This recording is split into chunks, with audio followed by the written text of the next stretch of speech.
Have you ever wondered what games you should keep or you should lose? Find out here at Purge Reviews. Cookies is a cooperative board game for children about making cookies. In this game, the players are racing to build 4 types of cookies before the timer runs out.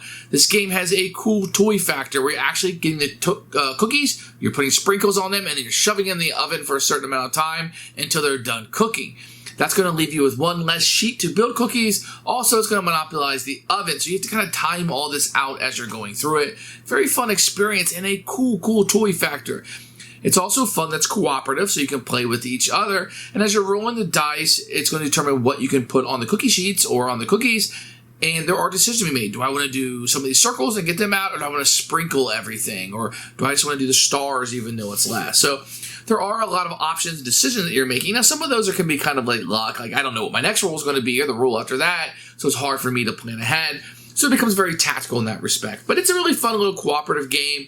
It gets away from the I do something and the board does something back to me. It's all about managing the time, your dice rules, and what supplies left you have to make cookies.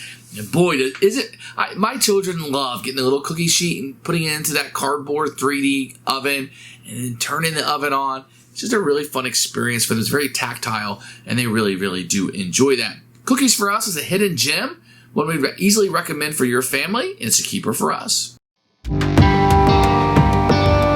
Here is Cookies by Hutch Games. It's a very inviting children's game about making cookies. Kids love that kind of thing. There's a rule book, which we'll take a look at in a few minutes.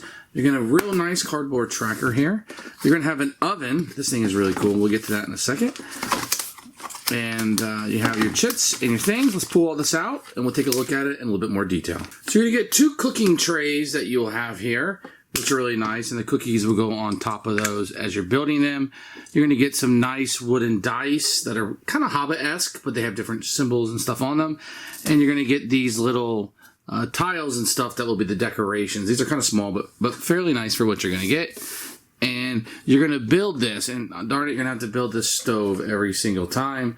It's going to have a little thing on here that will open up the door so you can put the cookie trays inside. It has a really cool little toy factor in it, and you shut the door back up. So it works fairly well. It's just a bummer you got to put it together. It doesn't fit back into the box every single time. Components are good. Very good job here with the components. Very big toy factor for the kids. As for the rule book, you're going to get a multi-language book. Here's the first page will kind of teach you how to build this. You have to build it every single time.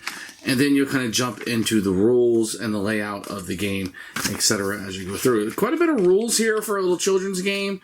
There's a variation on the back if you want to play for older kids. But this is really kind of going to hit a certain time span in a child's life, and then they're going to move on. But the rule book does a really good job. Very easy game to play.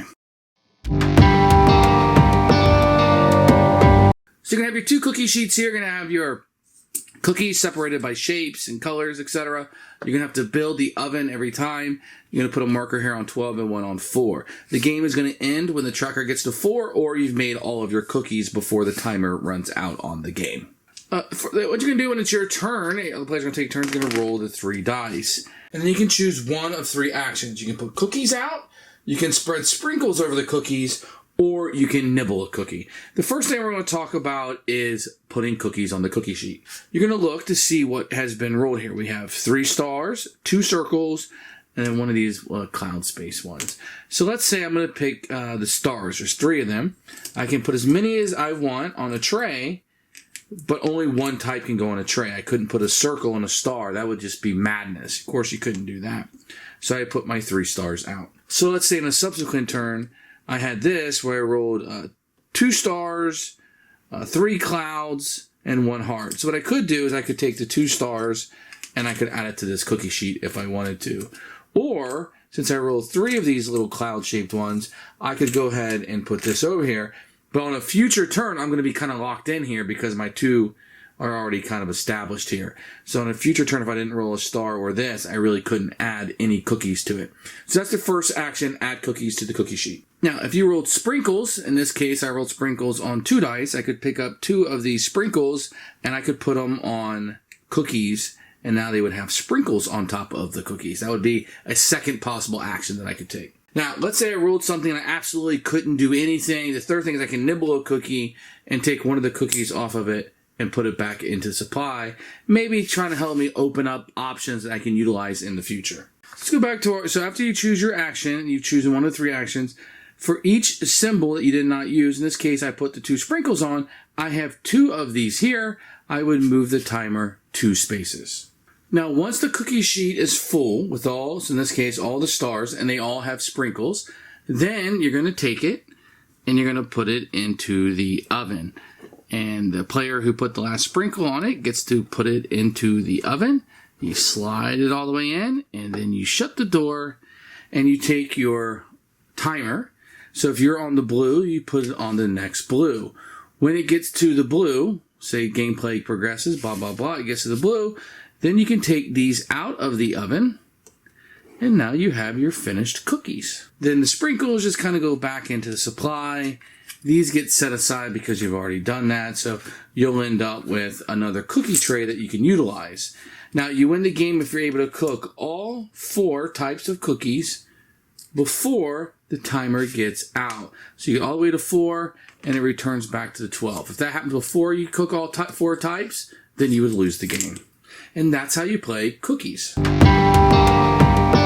Who should buy this game? Anybody with kids. If you like baking cookies, that's a big plus for this one. Kids love the idea of making cookies. You can even make cookies as a family and then play cookies while the real cookies are baking. That would be a great evening to have. It's a cooperative game, so everybody's going to win and lose together, but there are decisions made when you're rolling those dice. This is a winner for us and blows away most mass market kids games for sure.